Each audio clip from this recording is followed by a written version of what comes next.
Some weapons were never meant to be abandoned. Elijah Carter, America's most lethal operative, vanished into homelessness, seeking peace in anonymity. His government-sanctioned kills buried in redacted files, his skills dulled by choice. Then Officer Boone and his corrupt squad made their fatal mistake. A beating, a taunt, a homeless man humiliated for sport. They couldn't see the cold calculation behind his eyes, the muscle memory in his steady hands, the precision with which he counted each blow. Now, the predator awakens. As bodies fall, and as the crime lord's empire burns, the truth emerges. Elijah Carter wasn't hiding from the world. He was hiding the world from himself. Just before we get back to it, I'd love to know where you're watching from today. And if you're enjoying these stories, make sure you're subscribed, because tomorrow's special episode is one you definitely don't want to miss. Rain poured down in unforgiving sheets, transforming the city into a glistening nightmare of reflective surfaces. The water drummed against the cracked pavement, washing away cigarette butts and forgotten dreams into overflowing storm drains. Huddled beneath the meager protection of a faded awning outside Jerry's 24-hour diner, Elijah Carter sat motionless, seemingly unbothered by the occasional spray that found its way beneath his shelter. His weathered hands were wrapped around a paper cup of coffee that had gone cold hours ago.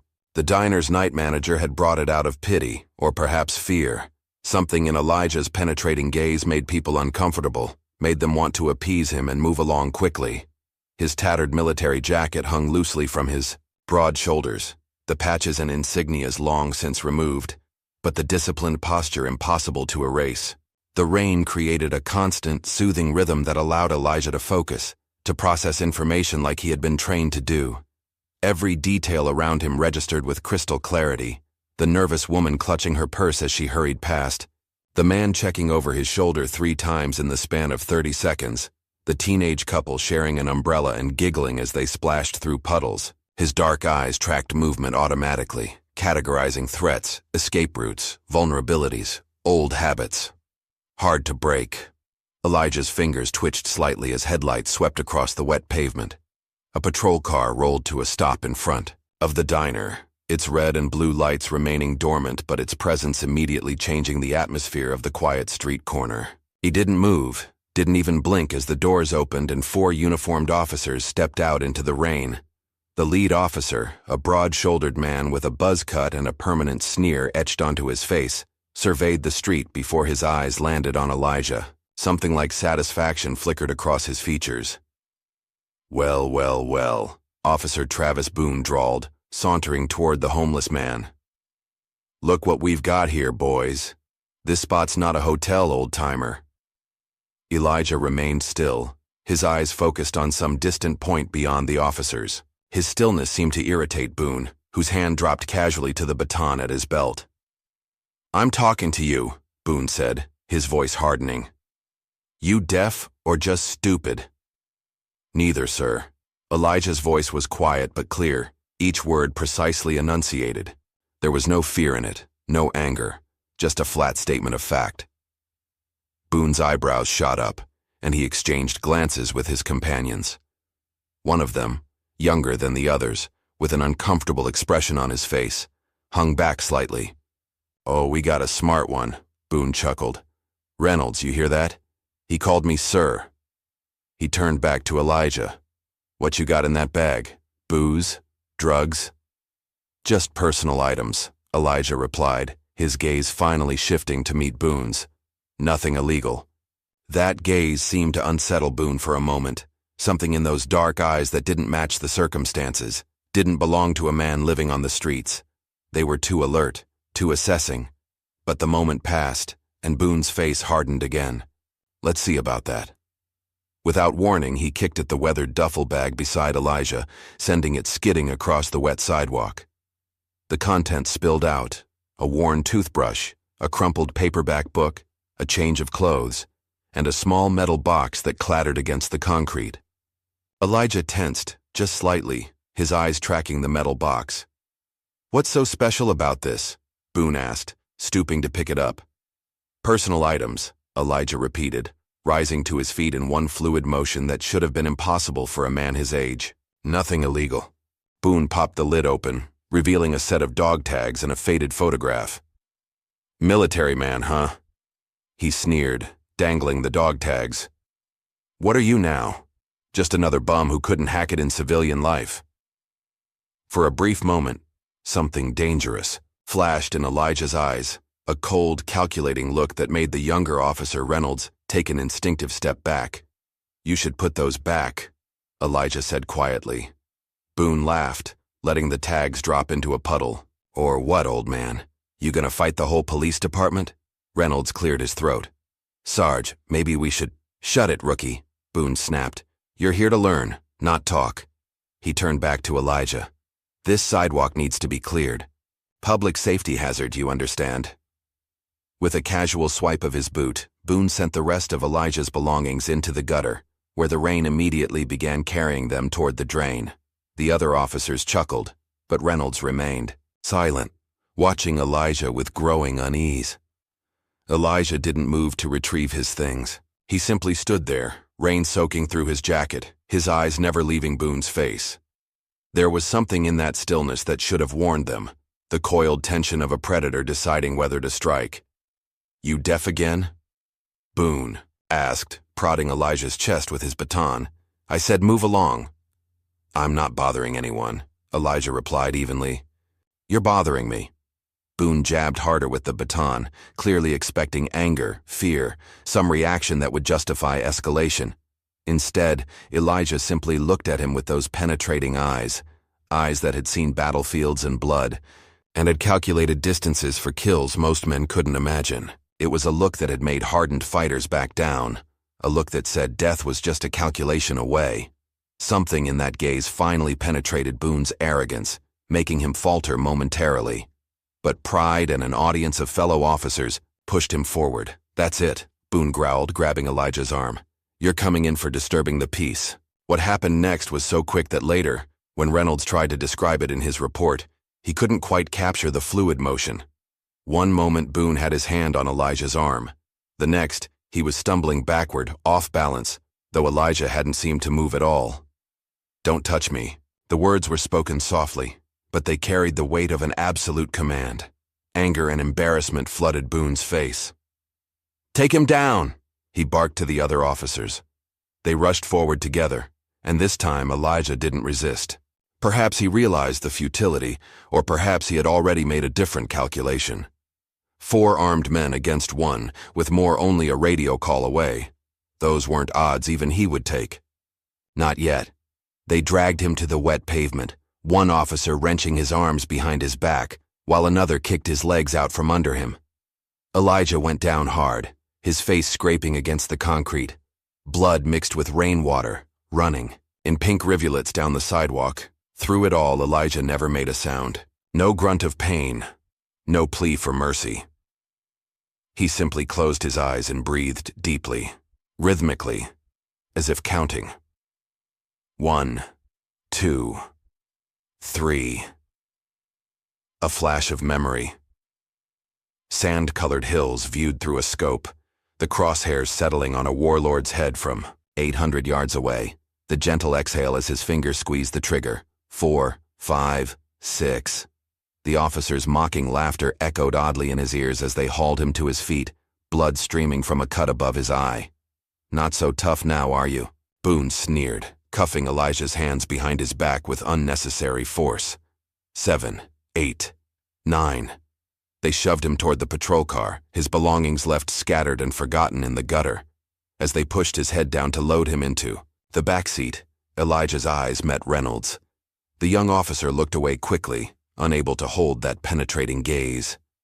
"Enjoy jail, old man," Boone laughed, slamming the door shut.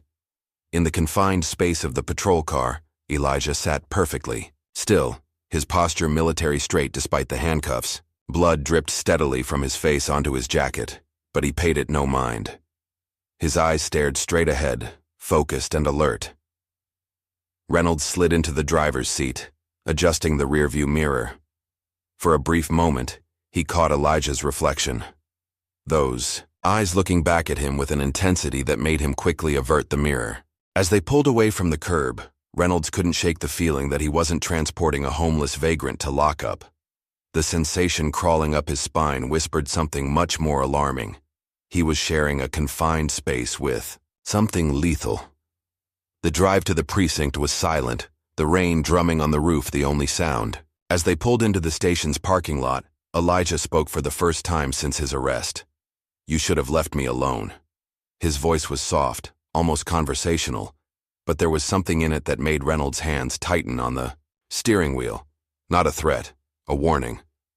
Boone, sitting in the passenger seat, just smirked. "Yeah? What are you gonna do about it, tough guy?" Elijah didn't respond. He didn't need to. The smirk on Boone's face was the confident expression of a man who had no idea he'd just made the worst mistake of his life. The holding cell smelled of bleach and despair, an all-too-familiar cocktail that Elijah had encountered in war zones across the world. The gray concrete walls were etched with crude graffiti, names, dates, obscenities, the desperate markings of men trying to leave some trace of themselves behind. Elijah sat on the metal bench, back straight, hands resting on his knees. Blood had dried on his face in flaking ribbons, but he made no move to wipe it away. His eyes remained alert, scanning his surroundings methodically, taking note of the cameras, the guard rotations, the weak points in the cell door.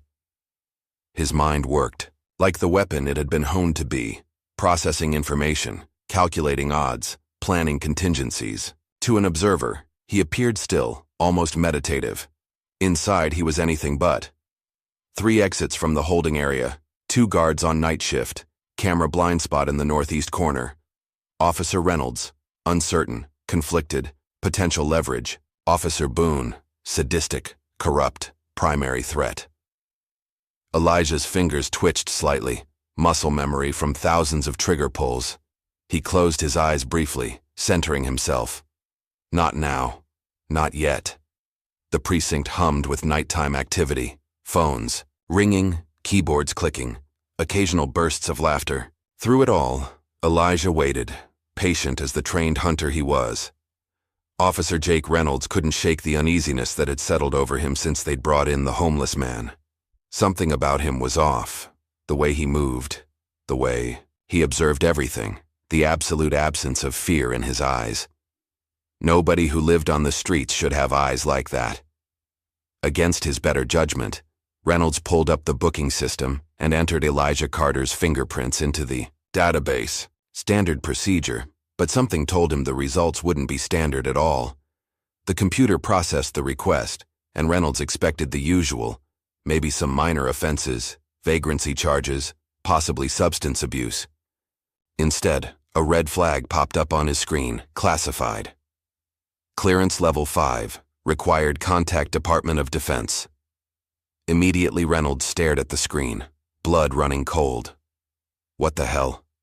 Level 5 clearance was beyond anything he'd ever encountered. Beyond what even the police captain possessed. "What have you got there, rookie?" Boone's voice made Reynolds jump. The sergeant leaned over his shoulder, peering at the screen with narrowed eyes. "I'm not sure," Reynolds said carefully. "The system flagged him. Says we need to contact the DOD. Boone snorted. "Department of Defense? For a homeless bum? System's glitching. Happens all the time." "I don't think." The phone on Reynolds' desk rang, cutting him off. He answered hesitantly. "Officer." "Reynolds." The voice on the other end was crisp, authoritative. "This is Colonel James Briggs, DOD Special Operations Division. You have a man in custody, Elijah Carter. Release him, immediately." Reynolds' stomach dropped. "Sir, This is not a request, officer. That man is not to be detained. Clear his record of tonight's incident and release him. Now." "May I ask, why?" "You may not. This conversation is over." The line went dead. Reynolds slowly replaced the receiver, feeling Boone's expectant stare. "Well?" the sergeant demanded. "That was the DOD," Reynolds said, his voice strangely hollow. "They want us to release him, immediately." Boone laughed. "You're kidding me, right? Some homeless guy has friends at the Pentagon?" "They seemed serious, Sarge. Very serious. It's government red tape," Boone dismissed with a wave of his hand. "Probably some administrative mix-up. He stays put until morning." "But..." "That's an order, Reynolds. Drop it." Boone stalked away, leaving Reynolds staring at the phone, wondering what kind of man generated calls from colonels in the middle of the night. In the darkness of the cell, Elijah's mind drifted, not to sleep, but to the calculated recollection of past operations. Memory was a tool, like any other, to be honed and maintained. The jungle canopy of Cambodia, dense and suffocating. Sweat trickling down his spine as he lay motionless for 18 hours, waiting for his target to appear. The gentle pressure of his finger on the trigger, the controlled exhale, the distant spray of red as a terrorist leader's head exploded like a ripe melon at 200 yards. The mountains of Afghanistan, bitter cold numbing his fingertips as he lined up a shot that others had called impossible. 3 Taliban commanders in a moving vehicle, weaving through mountain roads. 3 shots, 3 bodies, 30 seconds. A new long-distance record for kill confirmations. The desert outside Fallujah, sand grinding in his teeth as he provided overwatch for a SEAL team extraction. 12 hostiles eliminated without a single Allied casualty, his rifle barrel so hot it nearly burned his hands. These weren't dreams or nightmares. They were records, data points, evidence of what he was capable of when necessary. And after tonight, it might become necessary again. Morning arrived with harsh fluorescent lights flickering on and a guard banging on the cell bars. "Carter, you're out." Elijah opened his eyes, looking exactly as he had the night before, alert, composed, ready. He stood without a word and followed the guard through the processing area, where a scowling Boone waited with his paperwork. "Looks like you've got friends in high places," Boone said, shoving a plastic bag containing Elijah's few recovered possessions across the desk. "Don't think this changes anything on my streets." Elijah said nothing as he reclaimed his belongings.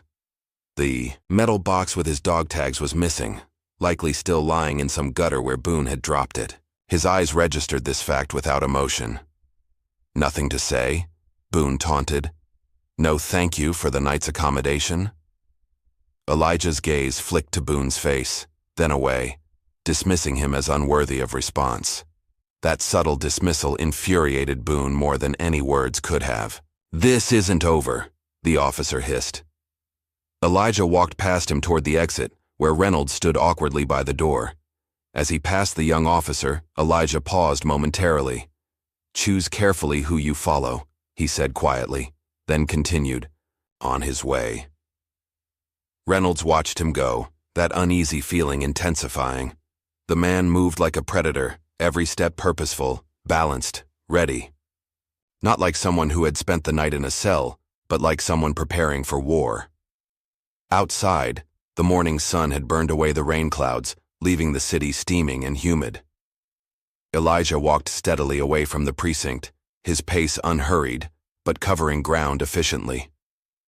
His eyes constantly scanned his surroundings, rooftops, alleyways, parked cars. 3 blocks from the station, he noticed the black SUV idling at a corner. Government issue, tinted windows, 2 men inside watching him with professional interest. Elijah continued past without acknowledging them, but his mind registered their presence, filing it away. He turned down a narrow alley between 2 abandoned warehouses, a shortcut to a homeless camp where he occasionally sought shelter. The alley was empty when he entered it, but his trained senses detected the subtle shifts in air currents as bodies moved into position behind him. 4 men spread in a semicircle blocking his exit. Not police. Their movements were too fluid, too practiced, military training, or close to it. Hired muscle with experience. Elijah continued walking for several more steps before stopping, his back still to the men. "That's far enough," a voice called out. "Mr. Langston wants a word with you." Elijah turned slowly, hands visible at his sides, his expression neutral as he assessed his opponents.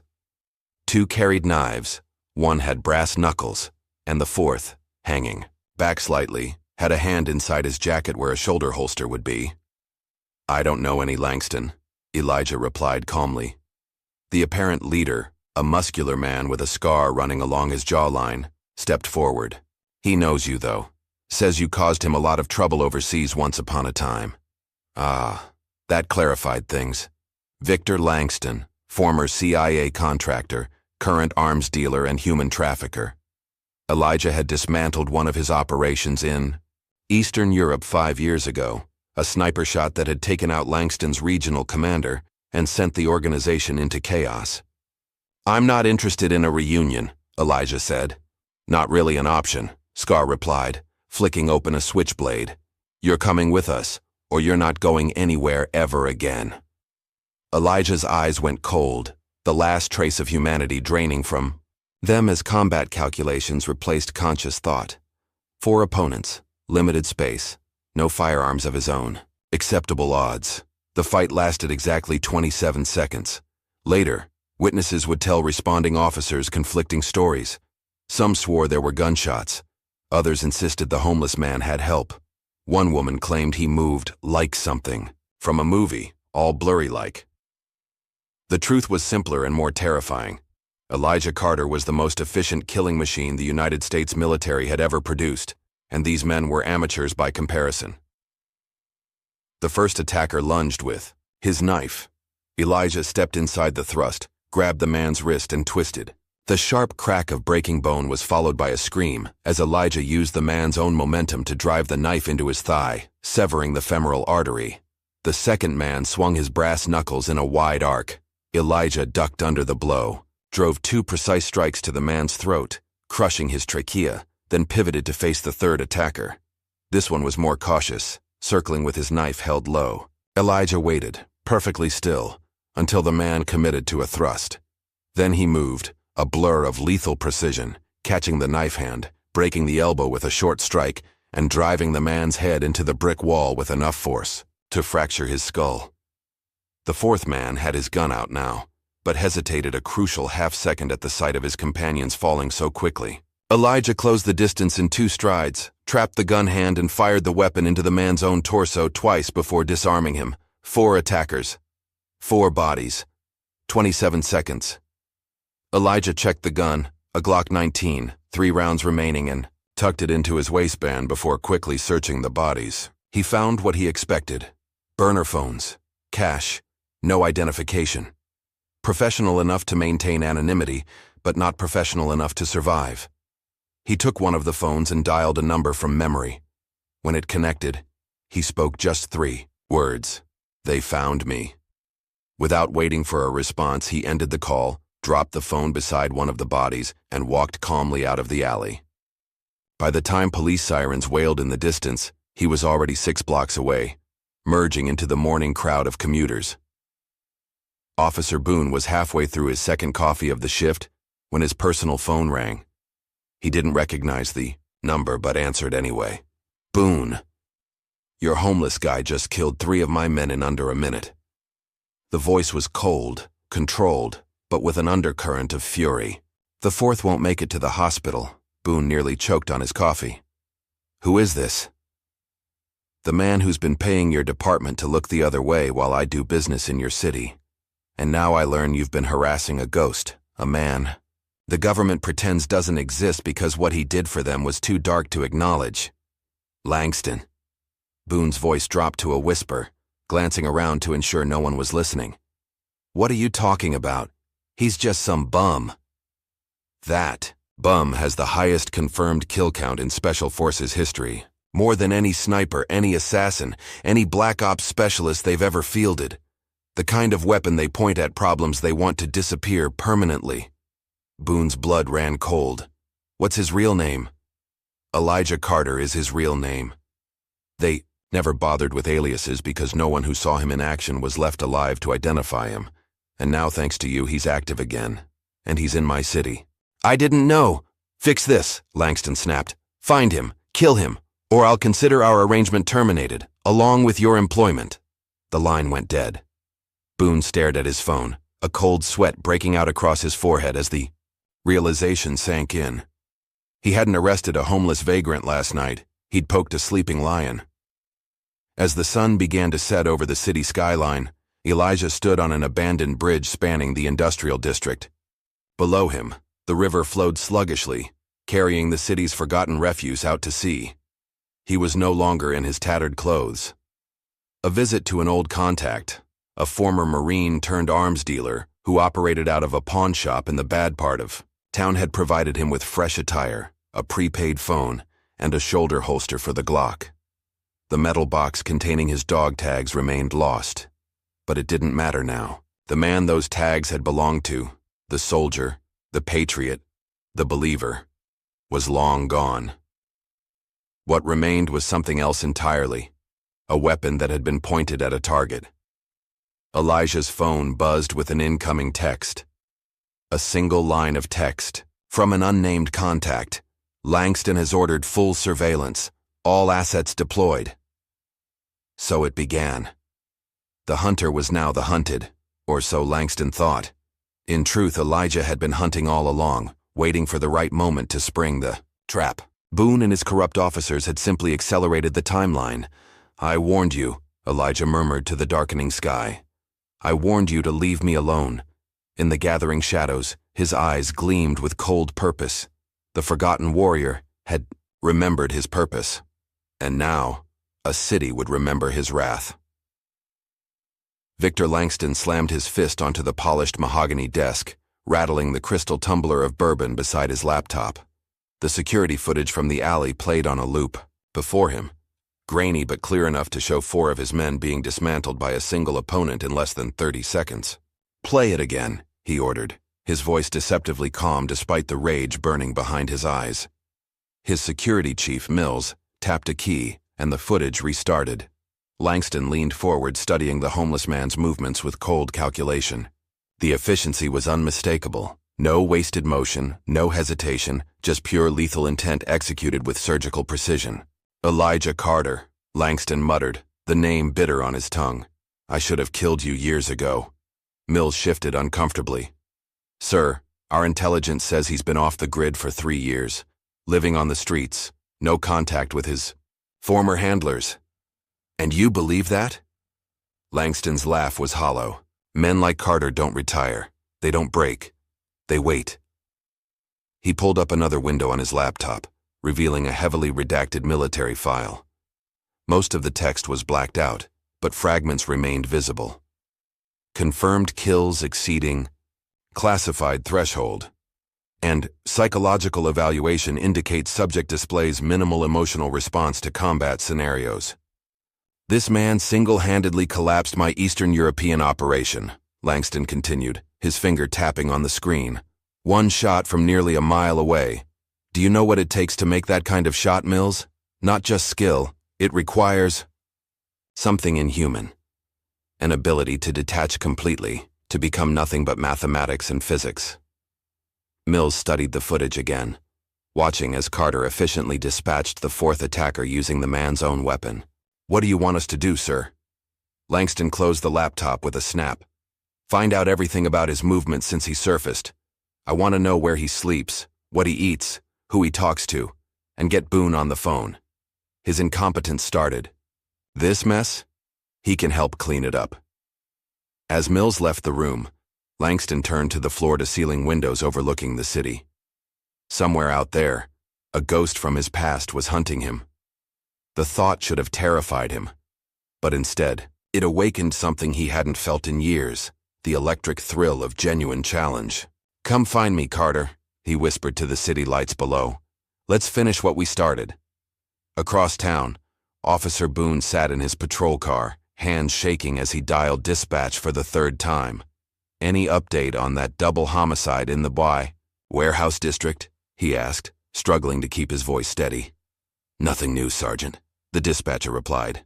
"Detective Warren's handling it. 4 bodies, all unidentified. Professional hit, they're saying."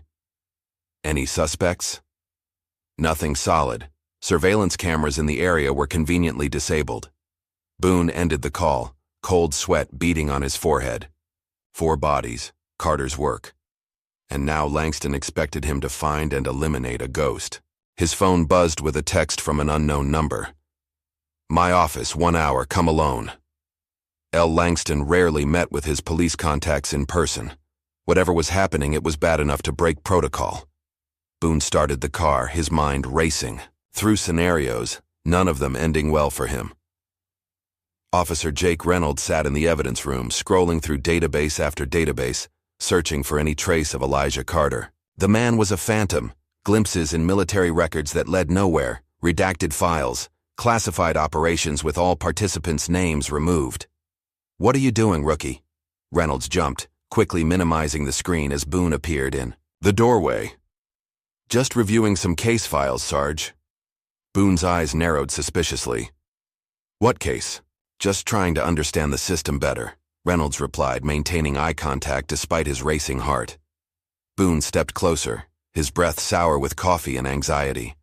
"Stay away from the Carter situation. That's an order. You keep digging. You'll find yourself buried."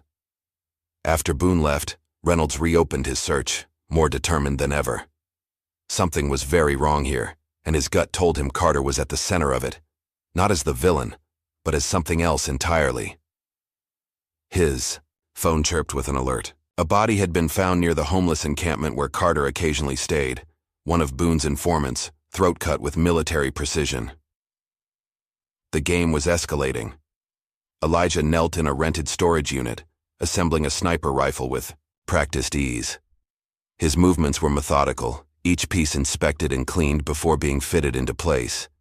The ritual calmed him, focusing his mind on the task ahead. His old Marine contact, Wilson, watched from the doorway. "You sure about this, Carter? Langston's got resources, private security, corrupted cops, friends in government." "I'm sure." Elijah's voice was flat as he calibrated the scope. "What changed? You've been off the grid for years. Why now?" Elijah paused, a rare moment of reflection crossing his otherwise impassive features. "They wouldn't leave me alone. Warned them." Wilson nodded slowly. He'd served 2 tours with Elijah before a knee injury forced him into retirement. He'd seen firsthand what happened when someone pushed Elijah Carter too far. "I got what you asked for." Wilson placed a small USB drive on the workbench. "Everything we have on Langston's operation. Properties, security details, financial accounts. Cost me some serious favors. Appreciated." Elijah pocketed the drive without looking up. "There's something else." Wilson hesitated. "Rumors about his new operation, human trafficking, kids mostly, coming through his port facilities." Elijah's hand stilled momentarily. "Confirmed?" "Enough to make me sick. Started after you took out his weapons pipeline in Europe. Diversification, he calls it." A cold silence filled the storage unit as Elijah processed this information. When he finally spoke, his voice carried a rare edge of emotion. That might have been anger in another man. Then he dies slower than I planned." Wilson suppressed a shiver. He'd heard stories about what Elijah had done to terrorist leaders who targeted civilians, the kind of stories that hardened Special Forces operators told in whispers. "Watch your back," Wilson said, as he turned to leave. "And Carter, good hunting." Alone. Again, Elijah completed the rifle assembly and loaded a single round into the chamber. The first bullet was always symbolic, a promise to himself and to his target. This one was for Boone. The package arrived at the precinct the next morning, addressed to Sergeant Travis Boone. No return address, no postmark. As if it had materialized from thin air. Boone opened it in the break room, his curiosity turning to ice-cold fear as he saw what lay inside. A single .308 caliber bullet, with his badge number etched into the copper jacket. Beneath it, a note with 2 words, "First warning." His hands trembling, Boone pulled out his phone to call Langston, only to find a text already waiting. "My patience is running thin. Find him." Outside the precinct, perched on a rooftop 600 yards away, Elijah observed through his scope as Boone frantically paced the break room, the package open before him. He could have taken the shot then, an easy kill through the window, but that would be too quick, too merciful. Boone needed to understand fear before he died. Real fear. The kind that hollows out your insides and makes every shadow a threat. The kind of fear Elijah had seen in the eyes of men who knew judgment was coming. Packing up his rifle, Elijah melted away from the rooftop, already planning his next move. Langston would be expecting him to target Boone first, which meant security around the crime lord would be lighter than usual. Perfect time for reconnaissance. Langston's downtown office occupied the top 3 floors of a gleaming skyscraper. Its legitimate businesses, investment firms, import-export companies, real estate holdings, providing perfect cover for his more lucrative criminal enterprises. Elijah observed from a construction site across the street, cataloging security measures, guard rotations, and potential access points. The building was a fortress, keycard access, biometric scanners, armed security on each floor. But every fortress had weaknesses. Elijah had breached more heavily guarded compounds during his military career, including a Pakistani warlord's mountain stronghold, protected by over 100 fighters. His phone vibrated with an encrypted message from Wilson. Package delivered to B. L has called in Weiss and his team, arriving tomorrow. Elijah frowned. Marcus Weiss was former Delta Force, dishonorably discharged for excessive force against civilians. Now he led a team of mercenaries who specialized in high-risk extractions and assassinations. They were good. Not as good as Elijah, but dangerous enough to complicate matters. Time was running short. He needed to accelerate his timeline. Movement at the building's entrance caught his attention. A familiar figure emerged. Officer Reynolds, looking nervous as he glanced around before entering the lobby. Interesting. The rookie was either corrupt or investigating on his own. Either way, he might prove useful. Reynolds felt distinctly out of place in the gleaming lobby of Langston Investments. His uniform attracted curious glances from well-dressed employees hurrying to and from elevators. "May I help you, officer?" The receptionist's smile was professional but cold. "I need to speak with Mr. Langston regarding an ongoing investigation," Reynolds stated, projecting more confidence than he felt. "I'm afraid Mr. Langston is in meetings all day. Perhaps you could leave your card." "It's about Elijah Carter." The name dropped like a stone in still water. The receptionist's smile froze, and her hand moved subtly toward what Reynolds assumed was a silent alarm. "1 moment, please." 2 minutes. Later, Reynolds found himself escorted to a private elevator by security guards whose bulging jackets poorly concealed their weapons. The elevator ascended smoothly to the penthouse level, where the doors opened onto a minimalist reception area. A tall, imposing man in an impeccable suit waited there, his expression unreadable. "Officer Reynolds. I understand you have information about our mutual problem." Reynolds swallowed hard, understanding immediately that he was speaking to Langston himself. "Not exactly information, sir. More like questions." Langston's eyes narrowed. "Questions? About why a homeless veteran has half the police force and your private security hunting him. About why my sergeant received a bullet with his badge number this morning. About why 4 men turned up dead in an alley after trying to abduct Carter." A thin smile spread across Langston's face. "Curiosity is an admirable trait in a detective, Officer Reynolds. Less so in a patrol officer who should be following orders." "I became a cop to uphold the law," Reynolds replied, struggling to keep his voice steady. "Not to participate in whatever this is." "Admirable." Langston stepped closer, but naive. "Do you know what Elijah Carter really is? He's a weapon. A government-sanctioned killer with more confirmed eliminations than any operative in history. The kind of man they send when they don't want prisoners, witnesses, or questions.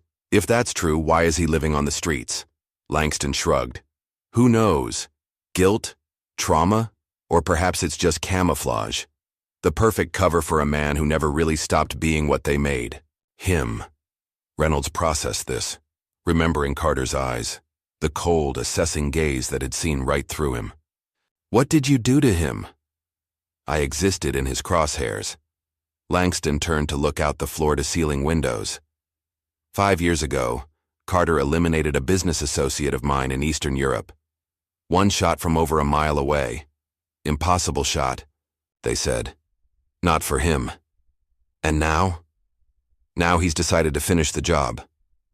Langston turned back to Reynolds. "Which puts you at a crossroads, officer. You can help us contain this threat, or you can become collateral damage. Carter won't distinguish between corrupt cops and merely incompetent ones when he starts his killing spree." Reynolds felt cold dread settling in his stomach. What do you want from me? Be my eyes in the department. Report any sightings, any leads on Carter's whereabouts. In return, I ensure your safety when this is over. It was a devil's bargain and Reynolds knew it, but it might also be his only chance to understand what was really happening, and perhaps to prevent a bloodbath. I'll think about it, he said carefully. Don't think too long. Langston nodded to his security. Show Officer Reynolds out. As Reynolds left the building, he failed to notice the homeless man sitting across the street reading a discarded newspaper, failed to see the calculating eyes that tracked his every move, failed to realize he had just been marked as either a potential ally or another obstacle to be eliminated. Rain fell in sheets across the city, turning streets into rushing rivers and drowning out the ambient noise of traffic and pedestrians. Perfect weather for what Elijah had planned. Sergeant Boone huddled in his car outside Langston's downtown club, the Velvet Room, a high-end establishment that served as both a legitimate business and a money-laundering hub. He'd been ordered to meet Langston here. Apparently, the crime lord no longer trusted the security of his office building. Boone's hand instinctively touched the holster under his jacket, reassured by the weight of his service weapon. Not that it would do much good against a ghost like Carter. The man had killed 4 trained enforcers with his bare hands. What chance did a corrupt cop with mediocre range scores have? His phone buzzed with a text. Back entrance, now. Cursing, under his breath, Boone stepped out into the downpour, jogging toward the club's service alley. The rain plastered his hair to his scalp and soaked through his jacket within seconds. The alley was poorly lit, garbage bins overflowing along one wall. A steel door marked "Deliveries Only" stood at the far end, flanked by 2 large men in dark suits despite the late hour. As Boone approached, the men patted him down thoroughly before nodding toward the door. Inside, the service corridor was a stark contrast to the opulent club. Bare concrete, exposed pipes, the distant thump of bass from the main floor. One of the guards led Boone to a freight elevator, then down another corridor to what appeared to be an office converted from a storage room. Langston sat behind a desk, flanked by a tall, scarred man whom Boone recognized as Marcus Weiss, the mercenary commander. You're late, Langston observed coldly. Traffic, Boone muttered, trying to hide his nervousness. Look, about Carter. You've failed to locate him, Langston interrupted. Failed to eliminate him. Failed to be of any use whatsoever in this situation that you created. Boone swallowed hard. I've got the whole department looking for him. We'll find him. Your department couldn't find their own assholes with a map and a flashlight, Weiss drawled, his voice carrying a slight southern accent. My team is here now. We'll handle it. Your team? Boone looked between them. What team? Professional problem solvers, Langston replied. Former special forces, like our friend Carter, but with fewer moral compunctions. What do you need me for, then? Boone asked, not bothering to hide his relief. Langston's smile was cold. Bait. The word hung in the air as Boone processed its implications. No way. You want me to be a target? You already are a target, Langston pointed out. The bullet with your badge number made that clear, but now, instead of running scared, you'll be part of a controlled operation. We'll keep you under surveillance, heavily guarded. When Carter makes his move, Weiss and his team will eliminate him. And if they fail? Boone's voice cracked slightly. They won't, Weiss said confidently. Carter's good, but he's one man. My team specializes in eliminating high-value targets with minimal collateral damage. Boone looked desperately between them. I want out. I'll leave town. Disappear. That's not an option, Langston cut him off. You're in this until it's finished, one way or another. The unspoken threat was clear. If Boone didn't cooperate as bait, he'd find himself in Carter's position, hunted by both sides. Fine, he muttered, shoulders slumping in defeat.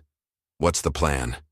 Elijah watched the Velvet Room from the rooftop of an adjacent building, the rain running in rivulets down his face. Through his scope, he tracked Boone's arrival, noting the security detail and the obvious tension in the sergeant's body language. So, Langston was setting a trap, predictable. He shifted his position, scanning the surrounding buildings for Weiss's team. They would be positioned strategically, high vantage points with overlapping fields of fire, probably with at least one spotter using thermal imaging to counter the rain and darkness. There, a subtle movement on a rooftop 3 buildings north, and another on the parking structure to the east. Professionals, but not quite invisible to someone who had spent decades perfecting the art of remaining unseen. Elijah packed up his rifle without taking a shot. This wasn't the right moment.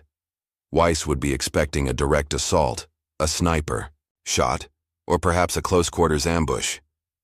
Elijah needed to change the parameters, force them to react rather than act, and for that, he needed leverage.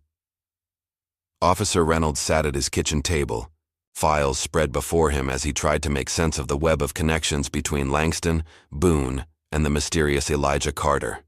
His wife, Sarah, watched worriedly from the doorway, their 3-year-old daughter Emma asleep in her arms. "Jake, it's after midnight," Sarah said softly. "Come to bed." Reynolds rubbed his bloodshot eyes. "Just a little longer. I'm close to something, I can feel it." "Close to what?" "This isn't your case. You're a patrol officer, not a detective." "It's complicated," Reynolds sighed. "Something big is happening, and I think a lot of people are going to get hurt if someone doesn't stop it." Sarah's expression softened. "And that someone has to be you?" "Maybe." Reynolds stared at a satellite image of Langston's port facility. "Or maybe I'm just trying to understand which side I should be on." A noise from outside, subtle, just a soft scrape of metal on concrete, made Reynolds tense. He moved to the window, carefully peering through the blinds. The street appeared empty, glistening with rain under the streetlights. But something felt wrong. "Take Emma to the bedroom," he whispered, reaching for his service weapon. "Lock the door and call 911 if you hear anything." Sarah's eyes widened in fear, but she nodded, clutching their daughter tighter as she retreated down the hallway. Reynolds moved silently to the front door, weapon drawn, heart hammering in his chest. He hadn't told anyone he was investigating Langston and Carter. No one should have any reason to. "Officer Reynolds." The voice came from behind him, impossibly calm and quiet. Reynolds spun, raising his weapon, to find Elijah Carter sitting at his kitchen table, casually examining the files spread there. "How did you—" "Your back door lock is substandard," Elijah replied without looking up. "And you really should have motion sensors installed." Reynolds kept his gun trained on the intruder. "Give me one reason not to shoot you right now." "I could give you several." Elijah finally looked up, his dark eyes unreadable. "Starting with the fact that I mean no harm to you or your family, and ending with the reality that if I wanted you dead, we wouldn't be having this conversation." A chill ran down Reynolds' spine as he recognized the truth in those words. "What do you want?" "To offer you a choice." Elijah gestured to the files. "You've been investigating, looking for the truth. I respect that." Reynolds slowly lowered his weapon, though he kept it ready. "What truth?" "Langston isn't just a criminal. He's a monster who traffics in human lives. Children mostly, sold to the highest bidder." Elijah's voice remained flat, but something burned in his eyes now. "Boone and others in your department have been on his payroll for years helping to cover up his operation. You expect me to believe a homeless man has this kind of intelligence?" A ghost of a smile touched Elijah's lips. "I was never homeless, Reynolds. Just invisible. It's a useful state when you're gathering information." Reynolds felt the ground shifting beneath him. "What are you? Really?" "Someone who was trained to eliminate threats to national security. Someone who discovered that sometimes those threats wear expensive suits and donate to political campaigns." Elijah stood slowly, careful to keep his hands visible. "Langston is planning something big, a shipment coming into his port facility tomorrow night. I need to stop it." "Why tell me this?" "Because Langston is setting a trap for me, using Boone as bait. He's brought in mercenaries, former special forces, to hunt me down." Elijah's gaze was steady. "I'm going to spring that trap, but on my terms, which means I need to create my own distraction. Reynolds stiffened. I'm not helping you kill cops. I don't kill cops, Reynolds, only corrupt ones. Elijah moved toward the door. Think about what side you want to be on when this plays out. The storm is coming, whether you're ready or not. Wait. But Elijah was already gone, melting into the rainy night as if he'd never been there at all. Reynolds stared at the space where he had stood, then looked down at his kitchen table. Among his scattered files now lay a USB drive labeled with a single word: evidence. The next evening, Boone sat in his patrol car outside his apartment building, nerves frayed to the breaking point. Weiss's men were supposedly watching from concealed positions nearby, but Boone couldn't spot them, which meant Carter probably couldn't either, right? His radio crackled with a routine call, which he ignored. Acting normal was part of the plan, but responding to calls meant moving around, becoming a harder target to protect. As darkness fell, a message came through on his phone. Stay put. Movement detected on your block. Stand by. Boone's heart hammered against his ribs. This was it. Carter was coming for him.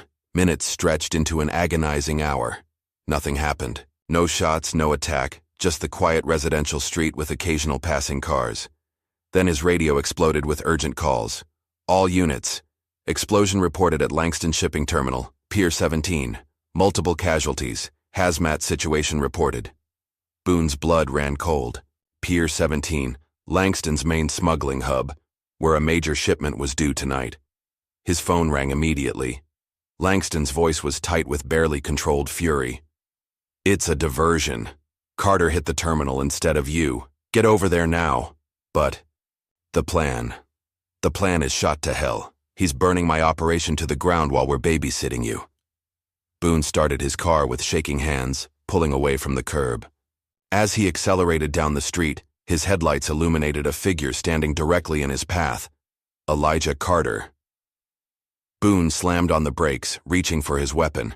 But Carter was already moving, faster than seemed possible, closing the distance before Boone could raise his gun.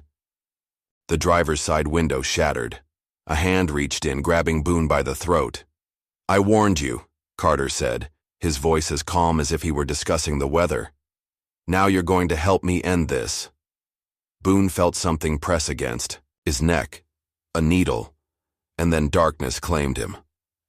Officer Jake Reynolds stared at the footage playing on his laptop screen, his stomach churning with each new horror. The USB drive Elijah had left contained surveillance video from inside Langston's shipping facilities, children being unloaded from containers like cargo, frightened and disoriented, guided by armed guards into unmarked vans.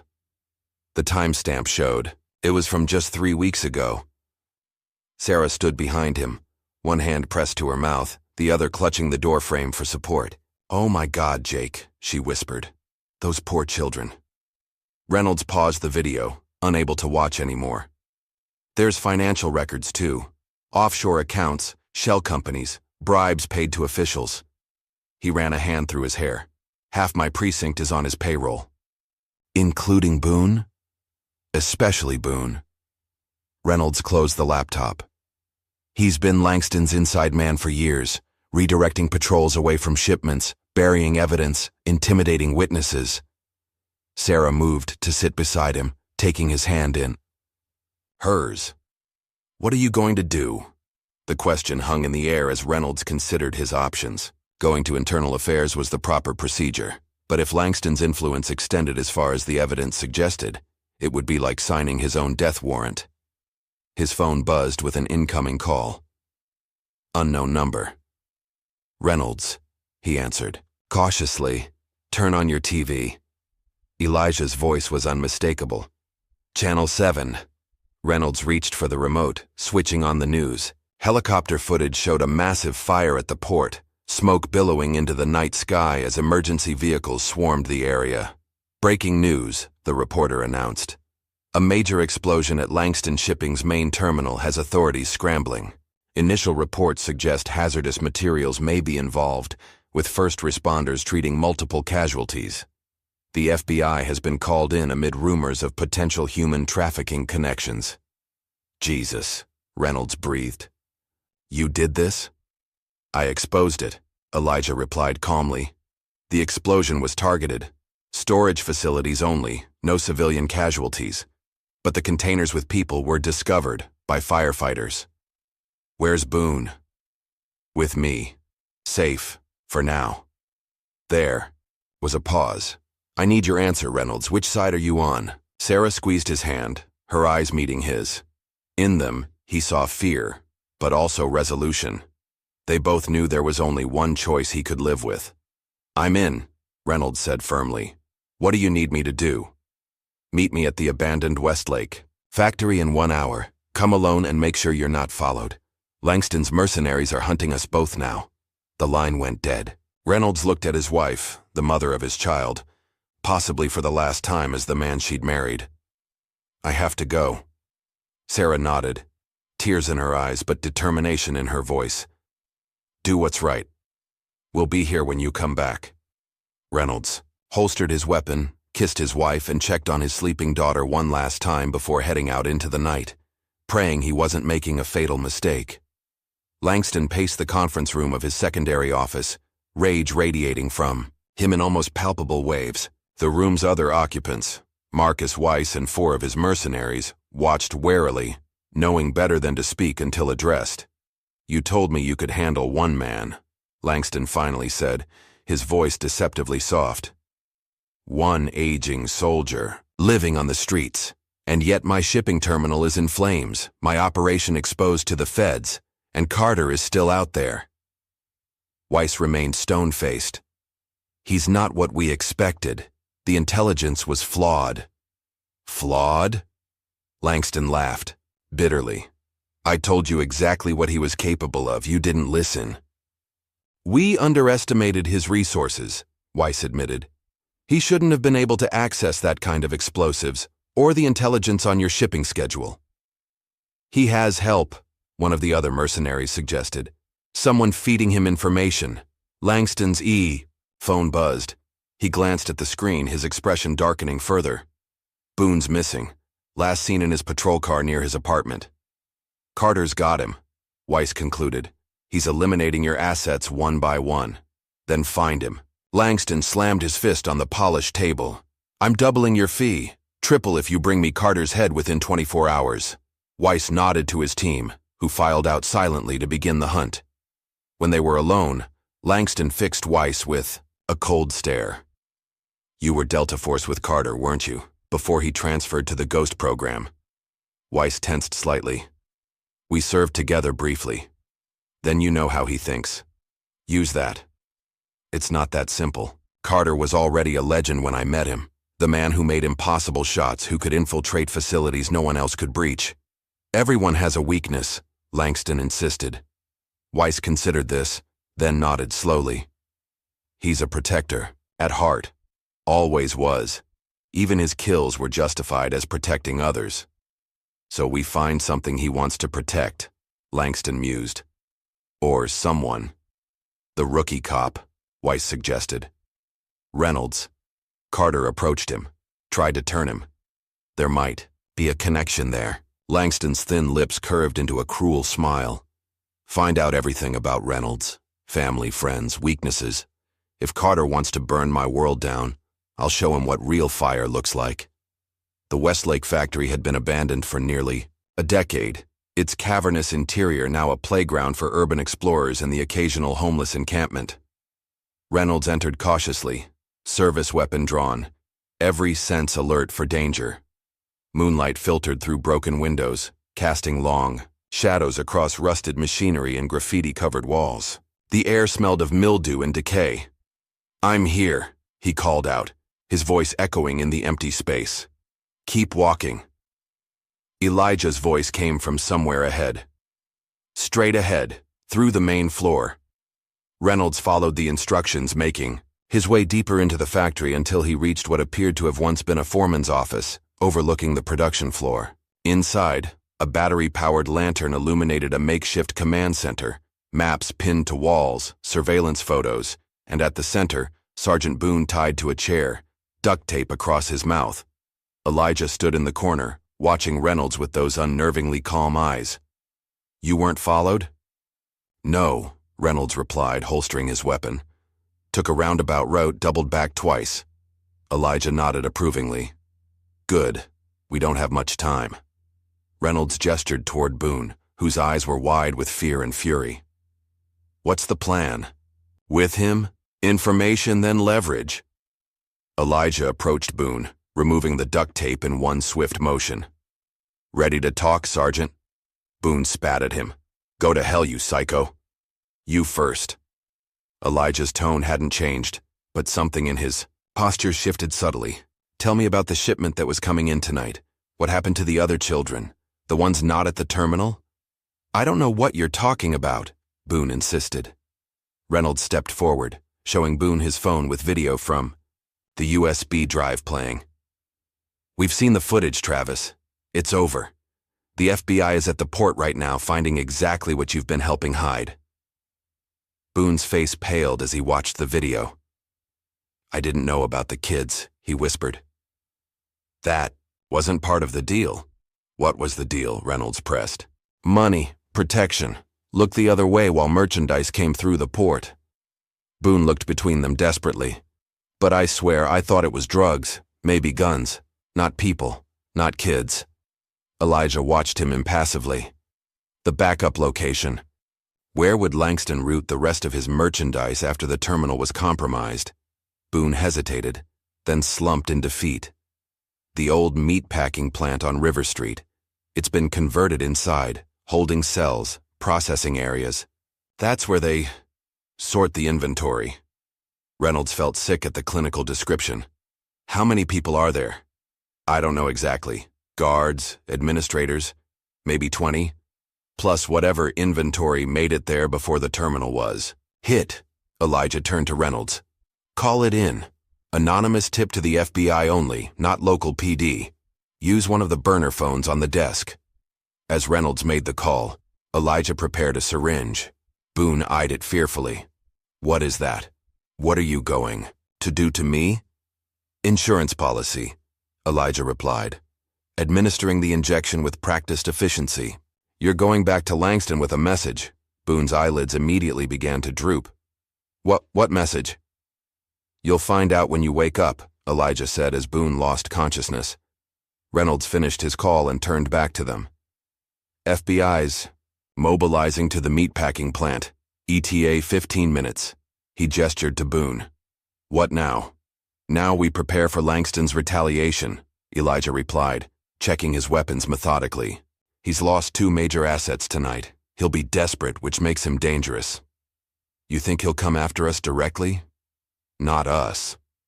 Elijah fixed Reynolds with a grave look. The people we care about. Reynolds's blood ran cold. Sarah, Emma. I've already arranged protection for them, Elijah assured him. An old teammate is watching your house, but we need to move them to a secure location. And Langston, I'm going to end this tonight. Elijah's expression remained neutral, but his eyes carried the weight of absolute certainty. One way or another, Victor Langston's personal residence was a modernist mansion perched on a cliff overlooking the ocean, surrounded by extensive grounds and state-of-the-art security. As dawn broke over the horizon, he stood on his balcony, watching the news helicopter, footage of FBI agents leading handcuffed men from the meatpacking plant. His empire was crumbling piece by piece. Years of careful construction, millions in bribes and infrastructure, all being dismantled by one man's vendetta. The glass doors slid open behind him. Weiss stepped onto the balcony, his expression grim. We found Boone, the mercenary reported, left in the parking garage of your downtown office, drugged but alive. And he had this taped to his chest. Weiss handed over a folded paper. Langston opened it to find a simple drawing, a sniper's crosshairs centered on a crude sketch of his house. Beneath it, 2 words. I'm coming. Crushing the paper in his fist, Langston turned to Weiss. Double the security. I want men on every approach, thermal scanners, motion detectors. If a squirrel crosses my property line, I want to know about it. Already done, Weiss assured him. My best men are positioning now. If Carter comes anywhere near this place, he's dead. What about our leverage? Team 2 is in position at Reynolds' house. On your word, they'll move in and secure the wife and kid. Langston nodded in satisfaction. Wait for my signal. Let's see if we can draw Carter out first. As Weiss departed, Langston stared back at the ocean, the paper still crumpled in his fist. He'd faced threats before. Rivals, authorities, even assassins. None had ever reached this far into his operation. None had ever made him feel vulnerable. But then, none had ever been Elijah Carter. From his vantage point on a hillside 2 miles from Langston's compound, Elijah observed the increased security through his scope. Mercenaries patrolled the perimeter in pairs, their movements professional and alert. Sniper positions had been established on the roof and in the guest house covering all approaches. Impressive, but expected.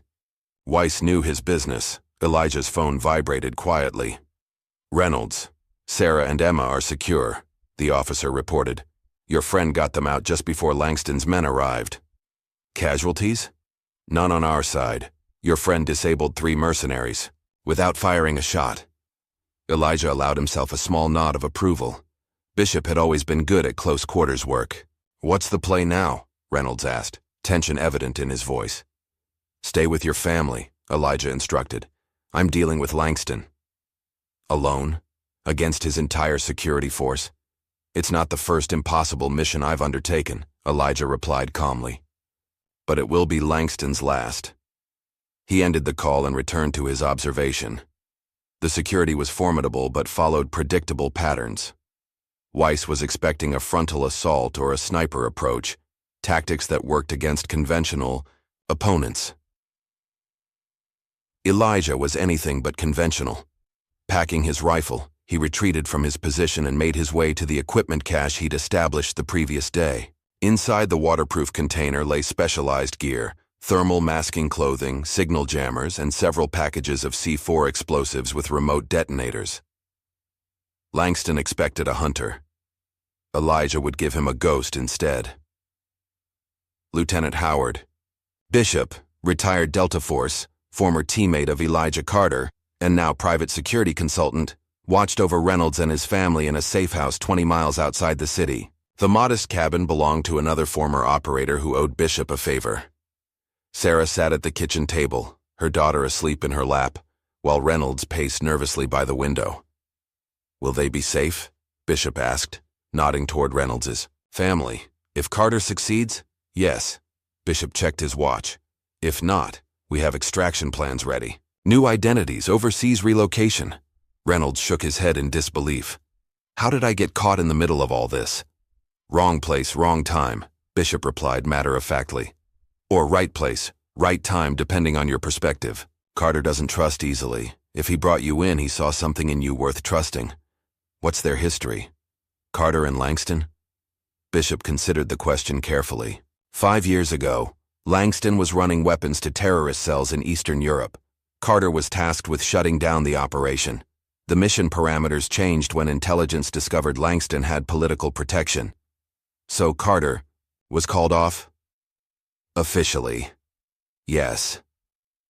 Bishop's expression remained neutral. Unofficially, Carter made his own call. One shot, 1,600 meters, through a quarter-inch plate glass window. Langston's regional commander died instantly. The operation collapsed. And the government disavowed him, Reynolds guessed. Not exactly. They gave him a choice. Keep following orders that protected men like Langston, or walk away. He walked. Bishop checked his weapon methodically. Started hunting targets the government deemed untouchable. Men with money, power, political connections. Like Langston, Bishop nodded. Langston was always on his list. The question was when, not if. Reynolds looked out the window at the darkening sky. Will he survive this? Carter? Bishop's face betrayed a rare hint of emotion, something like pride mixed with resignation. He never planned to. Night fell over Langston's compound, bringing with it a dense coastal fog that rolled in from the ocean, enveloping the property in a ghostly shroud. The security team switched to thermal imaging and infrared, their visibility severely compromised despite their technology. Inside the main house, Langston paced his study, a glass of bourbon in one hand, a satellite phone in the other. His fallback plans were activated, private jet fueled and waiting, offshore accounts accessible, new identity documents prepared. If Carter somehow breached the perimeter, Langston would be gone before he reached the main house. Weiss entered without knocking, tension evident in his normally stoic demeanor.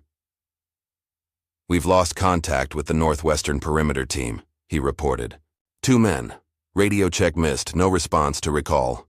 Equipment failure?" Langston suggested without much hope. "Unlikely. Both men, same time?" Weiss shook his head. "He's here." Langston drained his bourbon. "How?" "The approach is completely monitored." "It's Carter," Weiss replied simply, as if that explained everything. "I've ordered full lockdown protocol.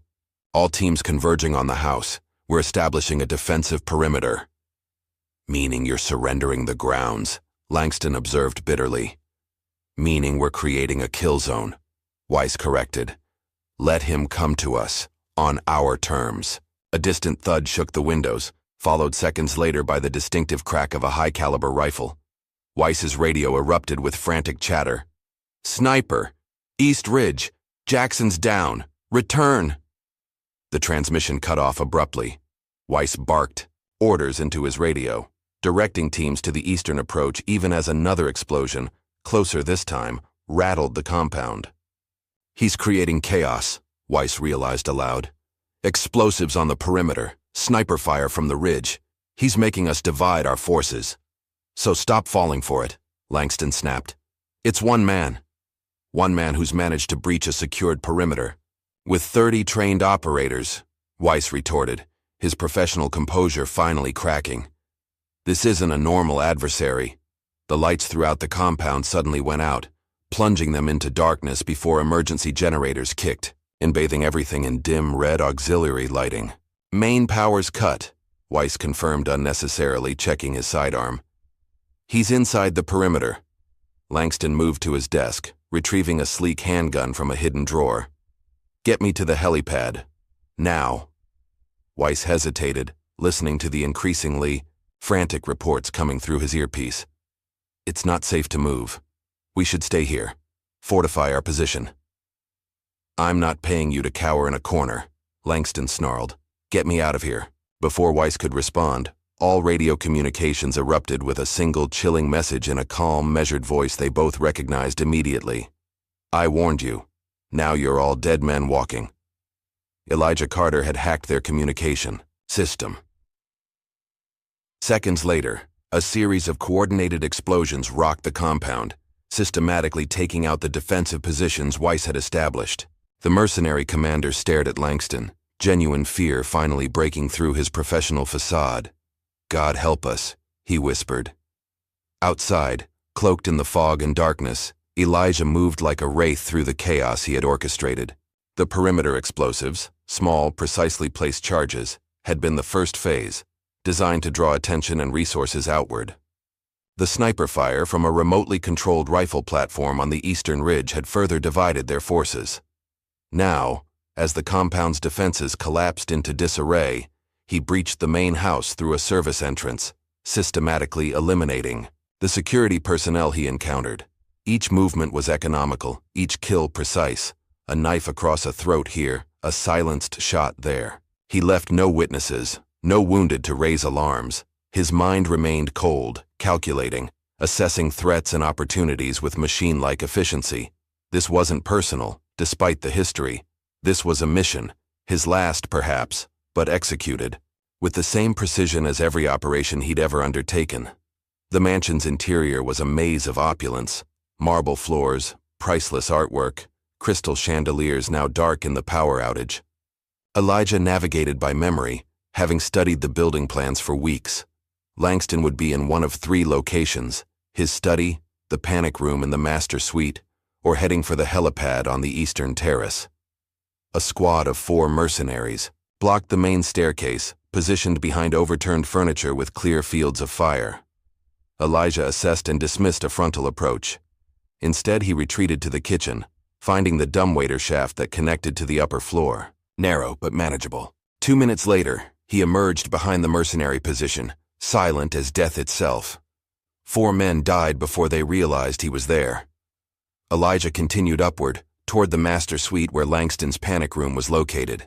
The hallway was empty, a tactical error that confirmed his suspicion. They were evacuating. The helipad, then.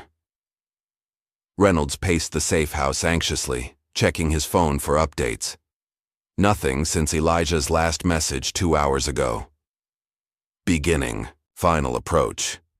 Bishop monitored police and emergency channels on a specialized radio, his expression growing increasingly concerned as reports of explosions and gunfire at Langston's estate filtered through. "It started," he announced grimly. Sarah looked up from where she sat with Emma, fear evident in her eyes. "Will he be okay?" Bishop exchanged a look with Reynolds, both men knowing better than to offer false hope. "Carter doesn't go into battles. He can't win," Bishop said carefully, "but winning doesn't always mean walking away." Reynolds' phone suddenly buzzed with an incoming call. Unknown number. "Reynolds," he answered tensely.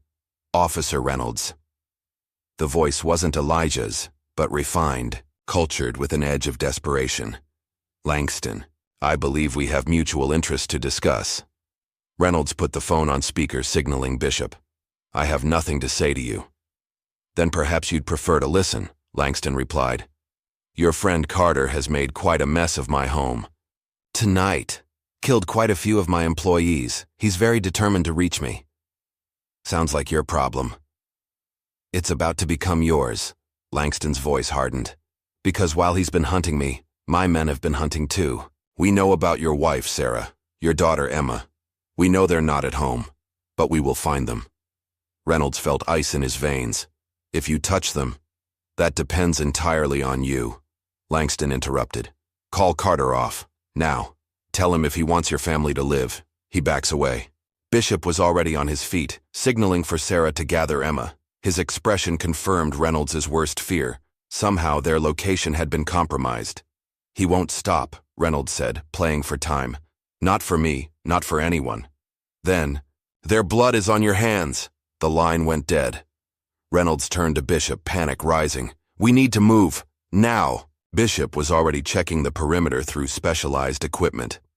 "Too late," he said grimly. "They're already here." Elijah reached the terrace access point just as Weiss and 3 remaining mercenaries escorted Langston toward the waiting helicopter. The fog had thinned slightly, allowing the aircraft's running lights to cut through the darkness. Taking cover behind a decorative planter, Elijah assessed the situation. Langston walked in the center of the formation, partially shielded by his guards. The pilot was already in the helicopter, rotors beginning to turn. Elijah raised his rifle, calculating trajectory and wind correction. One shot to disable the helicopter, targeting the main rotor assembly, would ground it permanently. Then pick off the guards methodically, saving Langston for last. His finger tightened on the trigger. The phone in his pocket vibrated, the secure line only Reynolds had the number to. Without lowering his weapon, Elijah answered. "Not now. Carter, they have them." Reynolds' voice was ragged with fear. "Langston's men found the safe house. They've got Sarah and Emma." Elijah's focus shifted instantly, tactical priorities recalculating. "Bishop?" "Fighting them off, but we're outgunned. There's too many." Through the phone, Elijah could hear gunfire, a child crying in terror, a woman's desperate attempt to comfort her. Langston called. Reynolds continued rapidly. "Said to tell you to back off, or they die." Elijah watched through his scope as Langston reached the helicopter, 1 foot on the skid, turning to scan the darkness one last time, as if he sensed Elijah's presence. Their eyes met across the distance, the predator and his prey, locked in a final moment of recognition. "Are you in position to confirm Langston's location?" Reynolds asked desperately. Elijah's finger hovered over the trigger. One shot would end it all, complete his mission, eliminate the threat, bring down the empire he'd been hunting for years, at the cost of a woman and child he'd never met. "Carter, are you there?" "I'm here," Elijah replied, lowering his rifle as Langston disappeared into the helicopter, the aircraft rising into the fog. "Langston's escaping. Give me the safe house location." As Reynolds rattled off the address, Elijah was already moving, calculating routes and timing. The safe house was 20 miles away. The helicopter would reach it in minutes. By road, even at maximum speed, he'd never make it in time. Unless... Elijah sprinted through the compound, ignoring the remaining mercenaries who were more focused on survival than pursuit. He reached the garage, finding what he'd hoped for. A sleek, high-performance motorcycle. "Reynolds, keep them fighting as long as possible," he instructed, hot-wiring the vehicle with practiced ease.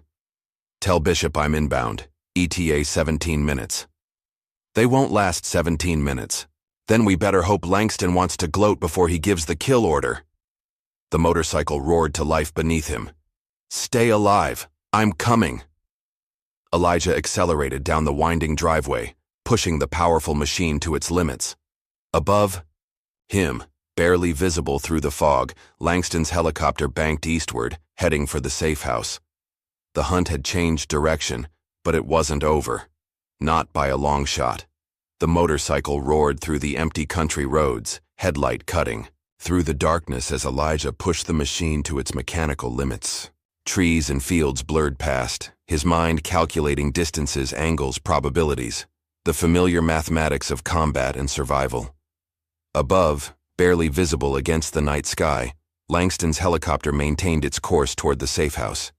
The aircraft had the advantage of speed and direct route, but Elijah knew these back roads intimately, had memorized them during his initial planning, always preparing for contingencies. His earpiece crackled with Bishop's voice, the sounds of gunfire in the background. "Carter, situation critical. East and west approaches compromised. 8 hostiles, possibly more in reserve. Reynolds, his family, secure in the basement panic room. For now." Bishop's voice was strained, professional calm giving way to urgency. "We need immediate assistance." 5 minutes out, Elijah replied, leaning lower over the motorcycle's fuel tank as he took a sharp curve at dangerous speed. "Hold position. Negative. Perimeter breach imminent. I'm implementing Protocol 7. Elijah's expression hardened. "Protocol 7, last stand defense." Bishop was preparing to sacrifice himself to buy time. "Negative on Protocol 7, Elijah." Commanded. "Maintain defensive posture only." "Too late, brother." Bishop's voice softened briefly. "Just get them out." The line went silent as Elijah crested a hill, the safe house finally coming into view in the valley below. The modest cabin was illuminated by muzzle flashes and the harsh beams of tactical flashlights as dark figures converged on it from multiple angles. On the far side of the property, Langston's helicopter was touching down in a cleared area. Elijah cut the motorcycle's engine and lights, letting momentum carry him down the hill as he assessed the tactical situation. 8 mercenaries visible from his vantage point, divided into 3 teams with more likely inside the helicopter with Langston. Bishop had established defensive positions at the cabin's windows, sporadic gunfire indicating he was still active. But the mercenaries were advancing methodically, using coordinated fire and movement techniques to close in on the structure. Professional, disciplined, deadly. Elijah dismounted, unslinging his rifle in one fluid motion. No time for complex strategies or careful planning. This would be raw combat, the kind of direct assault he typically avoided. Sighting through his scope, he targeted the nearest mercenary team leader, exhaled slowly and squeezed the trigger. The suppressed rifle coughed once, the mercenary dropping without a sound. Before his companions could react, Elijah had already shifted position and fired twice more. 3 down in 6 seconds. The remaining mercenaries immediately scattered, seeking cover and trying to locate the new threat. Their momentary confusion gave Elijah the opening he needed to advance, moving from shadow to shadow with predatory grace. Inside the cabin, Bishop had registered the changing pattern of fire outside. Someone was engaging the mercenaries from behind, and there was only one person it could be. "Carter's here," he called down to Reynolds in the basement panic room. "Engaging hostiles from the northwest perimeter." Reynolds checked his weapon, glancing at Sarah, who held Emma tightly against her chest, the little girl's face buried in her mother's shoulder. "Stay here," he told them firmly. "No matter what you hear, don't open this door for anyone but me, or Elijah." Sarah nodded, fear and determination mingling in her eyes. "Be careful," Reynolds climbed the stairs to rejoin Bishop at the defensive position. The former Delta operator had taken a bullet to the shoulder, but remained combat effective. His movements precise despite the blood soaking his tactical vest. "What's the plan?" Reynolds asked, taking position at an adjacent window. "Carter's creating an external diversion," Bishop explained, firing a controlled burst toward a mercenary attempting to flank their position. "We maintain defensive coverage. Until he—" The front door exploded inward in a shower of splinters and smoke, 3 armored figures rushing through the breach. Bishop pivoted instantly, dropping the first intruder with a headshot while Reynolds fired frantically at the others, the Thor. Confined space erupted into chaos. Muzzle flashes, shouted commands, the impact of bullets against furniture and walls. Reynolds felt something hot graze his arm but kept firing, training and adrenaline overriding the pain. Bishop advanced toward the breach point, tactical light momentarily blinding the second mercenary, before a 3-round burst ended his attack. The third attacker managed to duck behind an overturned table, returning fire with precision. "Grenade!" Bishop shouted, spotting the small object rolling across the floor toward them. He lunged forward, covering the explosive with his body just as it detonated. The concussion threw Reynolds against the wall, ears ringing, vision blurred. Through the smoke and confusion, he saw Bishop lying motionless, the lower half of his body devastated by the blast. The remaining mercenary was rising from cover, weapon trained on Reynolds. A shadow materialized from the smoke behind the attacker, Elijah, moving with lethal purpose. The mercenary never had time to turn. A combat knife flashed once and he collapsed, blood pumping from a severed carotid artery. Elijah was beside Bishop in an instant, checking for life signs with clinical detachment. Finding none, he closed his former teammate's eyes with a brief, almost imperceptible gesture of respect before turning to Reynolds. "Your family?" "Basement panic room," Reynolds managed, struggling to his feet. "Safe." "Not for long," Elijah replied, retrieving Bishop's weapon and spare magazines. This was just the advance team. Langston's approaching from the east with his primary security detail. As if to confirm his assessment, a spotlight from the helicopter swept across the cabin's windows, bathing the interior in harsh white light. "Reynolds!" Langston's amplified voice boomed from outside. "Send Carter out and your family lives. You have 30 seconds to comply." Elijah checked his ammunition, features calm despite the ultimatum. "Get to the panic room. There's a secondary exit, maintenance tunnel leading to an underground storm shelter 50 yards east. Coordinates are programmed into Bishop's sat phone. What about you?" "I'll handle Langston." Elijah's tone left no room for discussion. "He's got at least 6 men with him," Reynolds argued, "plus whatever backup is in the helicopter. Go, now." Elijah moved toward the front of the cabin, positioning himself strategically. "Your family needs you." Reynolds hesitated, torn between duty and survival. "Carter." "This was always how it would end," Elijah said quietly, the closest he'd come to revealing emotion. "My choice. My mission." Understanding passed between the men, the silent acknowledgement that sometimes victory required sacrifice. "Thank you," Reynolds said simply, then turned and hurried toward the basement stairs. Outside, Langston's patience was wearing thin. 10 seconds, Reynolds. Send him out or we come in shooting. Elijah took a deep breath, centering himself as he had before countless operations. One final mission, one last kill, 5 seconds. Moving to the shattered doorway, Elijah called out calmly, "Langston, I'm coming out." A tense silence followed, broken only by the whirring of the helicopter's idling rotors. "Unarmed," Langston finally responded. "Hands where I can see them." Elijah placed his primary weapons on the floor, but kept a combat knife concealed at the small of his back. Hands raised, he stepped through the doorway into the harsh spotlight. 6 mercenaries formed a semicircle around the cabin entrance, weapons trained on his position. Behind them stood Langston, a satisfied smile playing across his features. "The legendary Elijah Carter," Langston called out, staying safely behind his human shield of operatives. Finally, face to face. "We've met before," Elijah replied evenly, eyes scanning for weaknesses in the formation. "Eastern Europe. You were running weapons to terrorist cells." and you put a bullet through my regional commander's skull from over a mile away. Langston nodded. Impressive shot. Cost me millions. Not enough, apparently. Langston's smile tightened. Where are Reynolds and his family? Gone. Beyond your reach. I doubt that. Langston nodded to one of his men. Check the house. Find them. Two mercenaries peeled away from the formation, moving cautiously toward the cabin. Elijah tracked their movement without turning his head, calculating odds, distances, reaction times. 4 remaining guards plus Langston. Acceptable. You've been thorough, Langston continued. My shipping operation exposed, my reputation compromised, my home destroyed. You've cost me everything. Not quite everything, Elijah replied. Not yet. Something in his tone made Langston step back instinctively. Kill him, he ordered sharply. The mercenaries opened fire simultaneously, a coordinated volley that would have shredded any normal target. But Elijah was already moving, dropping and rolling with inhuman speed as bullets tore through the space where he had stood moments before. The knife was in his hand before he completed the roll, flashing upward, into the first mercenary's femoral artery.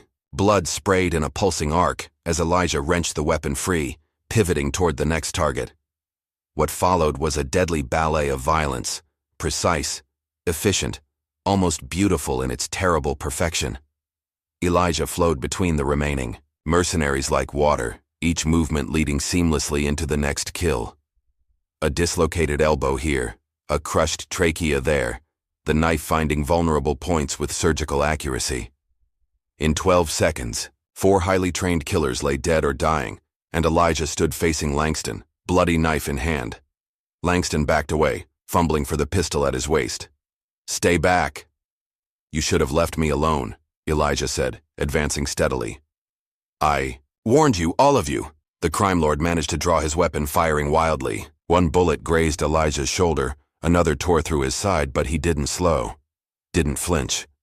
Just kept coming with the relentless certainty of death itself. Langston turned to flee toward the helicopter, but Elijah was on him in 3 swift strides, catching him by the collar and driving the knife between his ribs with enough force to lift him momentarily off his feet. This is for the children, Elijah whispered, twisting the blade deeper.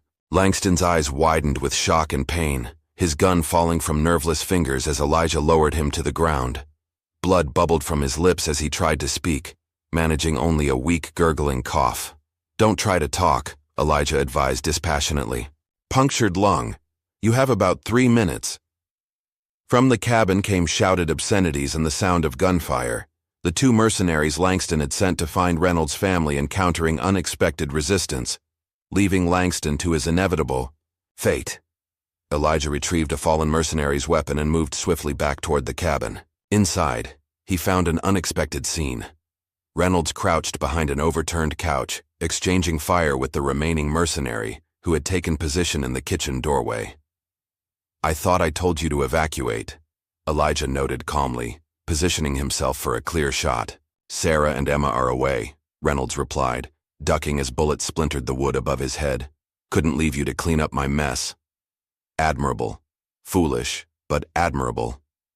With practiced precision, Elijah fired a single shot that caught the mercenary in the exposed portion of his skull, ending the firefight instantly. Reynolds emerged cautiously from cover, surveying the destruction around them. Langston? Dead or dying, Elijah confirmed, pressing a hand against the wound in his side. Blood seeped between his fingers, but his expression remained unchanged. The others? His pilot tried to run when the shooting started. I incapacitated him. Elijah nodded approval. We should move.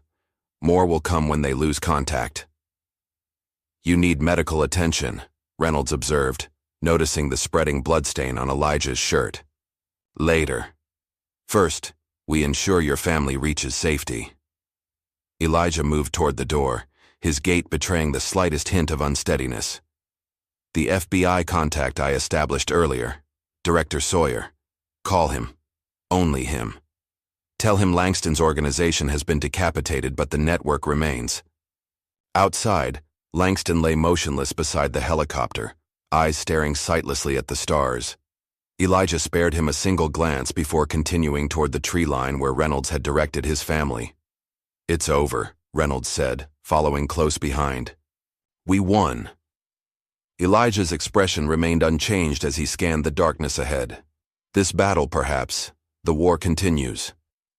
3 days later, the story dominated national headlines. FBI raids uncover massive human trafficking network. Billionaire businessman Victor Langston killed in confrontation. Dozens of officials implicated in corruption probe. In a secure hospital room under federal protection, Reynolds sat beside Elijah's bed, watching the news coverage on a muted television. The legendary operative had survived surgery to remove 2 bullets and repair significant internal damage, though the doctors warned his recovery would be lengthy. "They're calling it the biggest human trafficking bust in history," Reynolds commented. 15 separate locations raided simultaneously, hundreds of victims rescued. Elijah's eyes remained closed, his breathing steady but shallow. The machines monitoring his vital signs beeped rhythmically. "Director Sawyer came by earlier," Reynolds continued. "Said to tell you the package is secure. I'm guessing that means Sarah and Emma made it to the safe location." Still no response. The doctors had warned that Elijah was drifting in and out of consciousness, his body focused on healing from trauma that would have killed most men. Reynolds leaned closer. "I don't know if you can hear me, but thank you for everything. You saved my family, saved me from becoming what Boone was." He thought he detected the slightest change in Elijah's breathing, perhaps an acknowledgement. "They want me to testify about Langston, the trafficking, the corruption in the department. Witness protection after, new identities for all of us." Reynolds shook his head in disbelief. "Never thought I'd end up here when I became a cop." The door opened quietly as Director Sawyer entered, his expression grave. The tall, silver-haired FBI veteran nodded respectfully toward Elijah's still form before addressing Reynolds. "How is he?" "Stable. Fighting." "Good. He's going to need his strength." Sawyer handed Reynolds a sealed folder. "This just came through intelligence channels. We were right. Langston was just one piece of a much larger organization." Reynolds opened the folder, finding surveillance photos and classified briefings detailing an international network that extended far beyond Langston's operation. "The Revenant Order," he read aloud. "What is this?" "A shadow network spanning multiple countries. Arms dealing, human trafficking, political assassinations, all connected through shell companies and offshore accounts." Sawyer gestured to the bed. "Carter's been hunting them for years, piece by piece. Langston was just the latest target." Reynolds digested this, suddenly understanding the larger context of what he'd been caught up in. "And now?" "Now the real work begins." Sawyer collected the folder. "When he wakes up, tell him Wolf is involved. He'll understand." After the director left, Reynolds sat in silence, contemplating how his life had changed so completely in less than a week. From rookie cop to federal witness, from bystander to participant in a shadow war, he was only beginning to comprehend. On the bed, Elijah's eyes opened suddenly, alert and focused despite his weakened state. "Carter, you're awake." "Wolf," Elijah said, his voice hoarse but determined. "Victor Wolf." Reynolds nodded. Sawyer mentioned him, part of something called the Revenant Order. Elijah's expression hardened, a familiar coldness entering his eyes. "Adrian's brother." Adrian, a target, years ago. Elijah's hand tightened on the bed rail, knuckles white with tension. Victor swore revenge. Reynolds understood immediately. This wasn't over. The battle with Langston had been just one skirmish in a much larger conflict. "You need to rest," he advised. "Recover your strength." "No time," Elijah replied, already attempting to sit up despite the medical equipment monitoring. "Him. The order will regroup. Adapt. We need to move now." "We?" Reynolds asked cautiously. Elijah's gaze locked with his, evaluating, assessing. "You've proven yourself. Made your choice. If you want out, now's the time." The offer hung between them, a return to normal life or continuation down a path few would willingly choose. Reynolds thought of his family, of Bishop's sacrifice, of the children rescued from Langston's shipping containers. "I'm in," he said firmly. "Whatever comes next, I'm in." For the first time since they'd met, Elijah Carter smiled, a brief, subtle expression that vanished almost immediately but nonetheless genuine. "Then we have work to do." 4 months later, Reynolds stood on the porch of a modest suburban home, watching his daughter play in the fenced backyard. Emma's laughter carried on the warm spring breeze as she chased a butterfly through carefully tended flower beds. Their new life seemed idyllic on the surface. New names, new history, new beginning. The federal marshals had done their job thoroughly, creating a convincing backstory and relocating them far from their previous life. To neighbors, they were the Mitchells, Mark, a security consultant, his wife Lisa, and their daughter Amy. Sarah, now Lisa, emerged from the house carrying 2 coffee mugs. "Beautiful day," she commented, handing one to Reynolds. "Perfect," he agreed, accepting the coffee gratefully. "Any word?" She glanced around instinctively before answering. "Package arrived this morning, in your office." Reynolds nodded, sipping his coffee to maintain the casual appearance of their conversation. After months of living under constant surveillance, certain habits became ingrained. Never discuss sensitive topics openly, always check for watchers, maintain the cover at all times. Inside his home office, a simple cardboard box sat on the desk. No return address, no postal markings, delivered through channels outside normal mail services. Reynolds opened it carefully, finding a military challenge coin nestled in protective packaging, along with a USB drive labeled, "For your eyes only."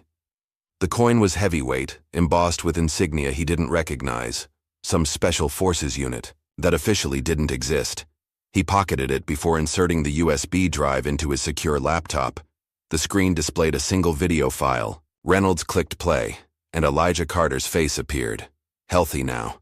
The hospital pallor replaced by the weathered complexion of a man who spent time outdoors. He sat in what appeared to be a bunker or secure room, dim lighting casting shadows across his features. "Reynolds," Elijah began without preamble. "I told you I was done. I lied. There's more work to do." The video continued as Elijah outlined what they'd discovered in the months since Langston's fall. How the trafficking network had been just one tentacle of the Revenant Order. How the organization had already adapted to the loss, shifting operations, and protecting key assets. "Langston was expendable," Elijah explained, his tone matter-of-fact. "A visible front for an invisible organization. We cut off one head, but the Hydra lives." The video ended, and another file automatically opened.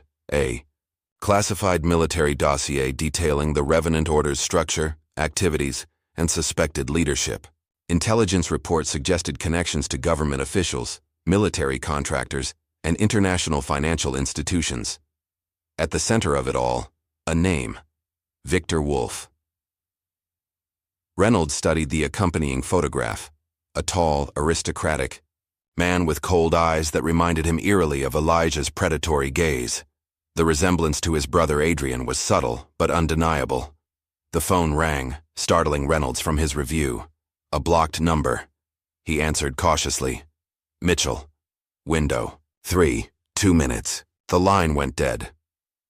Reynolds moved to the third window in his office, peering through the blinds at precisely the 2-minute mark. A black SUV idled at the curb, the passenger door opening in clear invitation. "Sarah," he called, maintaining their cover names out of habit. "I'm heading out for a bit, work call." She appeared in the doorway, understanding immediately from his expression. "How long?" "Not sure." "Don't wait up." 5 minutes later, Reynolds sat in the back of the SUV as it drove smoothly through suburban streets toward an unknown destination. The driver remained silent, focused on navigating through traffic with professional efficiency. After nearly an hour, they arrived at a private airstrip where a military transport plane waited, engines already running. The driver finally spoke. As Reynolds exited the vehicle, "They're waiting for you." Inside the aircraft, Reynolds found Elijah engaged in conversation with a gray-haired man whose posture screamed military despite his civilian attire. Both looked up as Reynolds approached. "Right on time," the older man noted approvingly. "I'm Colonel Briggs. You must be Reynolds." "Former colonel," Elijah corrected mildly. "Officially retired 3 years ago. Some jobs you never really retire." Briggs shrugged, offering his hand to Reynolds. "Good to finally meet you. Carter speaks highly of your performance during the Langston operation." Coming from Elijah, Reynolds knew that qualified as effusive praise. "Thank you, sir." "Take a seat," Briggs instructed as the plane's door sealed shut and the engines increased power. "We have a lot to cover before we reach the facility." Reynolds buckled into a seat beside Elijah. "What facility?" "Home base," Elijah replied simply. "Where we plan, train, and deploy." As the aircraft lifted off, Briggs activated a secure tablet, displaying satellite imagery of a mountainous region marked with surveillance annotations. "For the past decade, we've been tracking and disrupting the Revenant Order's operations," the colonel explained. "Small-scale interventions mostly, surgical strikes against key personnel, targeted intelligence gathering, asset seizure. Carter's work against Langston was our biggest victory to date," he continued, "but it's accelerated their timetable. They're consolidating power, eliminating loose ends, preparing for something significant." "What exactly is the Revenant Order?" Reynolds asked, studying the satellite images. Elijah mentioned they're connected to arms dealing, human trafficking. "They're an evolution of traditional criminal enterprises," Briggs interrupted.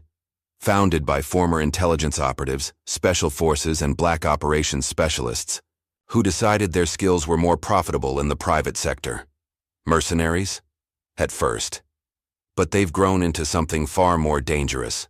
A stateless, ideologically flexible organization that sells destruction to the highest bidder. Regime change, assassination, terrorism, whatever the market demands." Reynolds glanced at Elijah, who sat silently, his expression unreadable. "And Victor Wolf runs this organization?" "After his brother's death, Victor assumed full control," Briggs confirmed. "He's brilliant, ruthless, and now personally motivated to destroy Carter, because Elijah killed his brother." "Adrian Wolf was their top operative," Elijah spoke finally. "Trained him myself years ago, before he went rogue." The aircraft banked sharply, beginning its descent toward what appeared to be wilderness below. Through the window, Reynolds could make out the outline of structures built into the mountainside, nearly invisible unless you knew exactly what to look for. "Welcome to Echo Base," Briggs announced as they touched down on a camouflaged runway. "Officially, it doesn't exist. Neither do we." Inside the mountain facility, Reynolds was struck by the contrast between the rugged exterior and the high-tech operation within.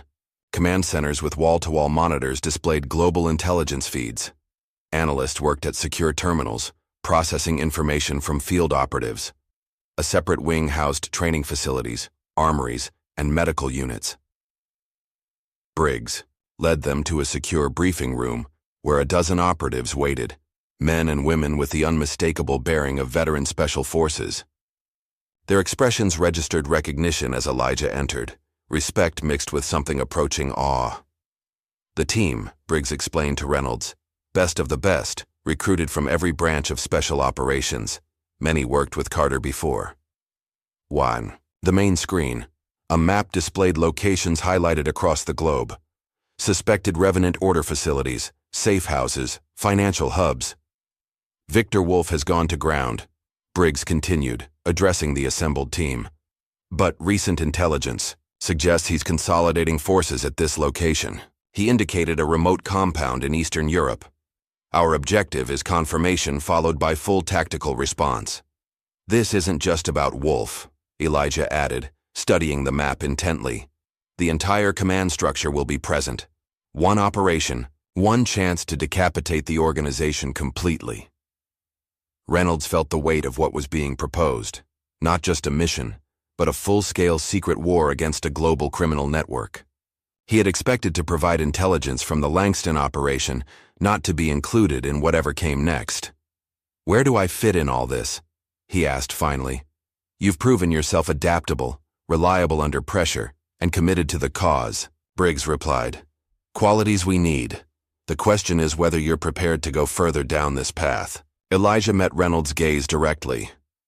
This isn't like before. Before you were protecting your family, your city. This is different. Global stakes, higher risks, no recognition, no guarantees. And my family? Permanent security, best education. For your daughter, financial stability, Briggs assured him. Whether you're with us or not, they'll be protected. That's non-negotiable. Reynolds considered this, thinking of Sarah and Emma, of the life they'd begun to build in their new identity. They were safe now, happy even.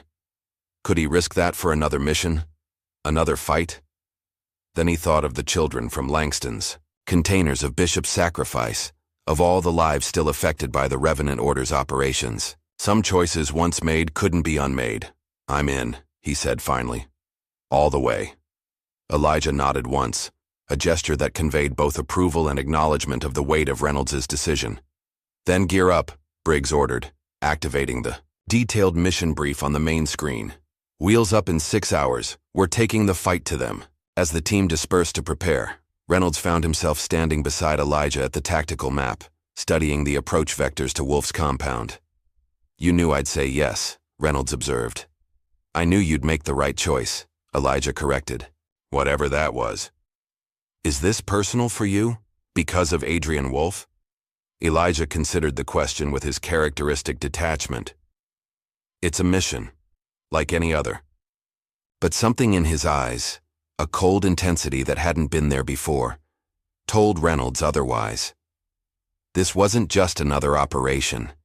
This was the culmination of years of hunting, the final confrontation with an enemy who had made things decidedly personal. We'll get him, Reynolds promised. Yes, Elijah agreed, checking the specialized sniper rifle prepared for him by the armory staff. We will. Outside the facility, night was falling over the mountains, stars emerging in the clear sky.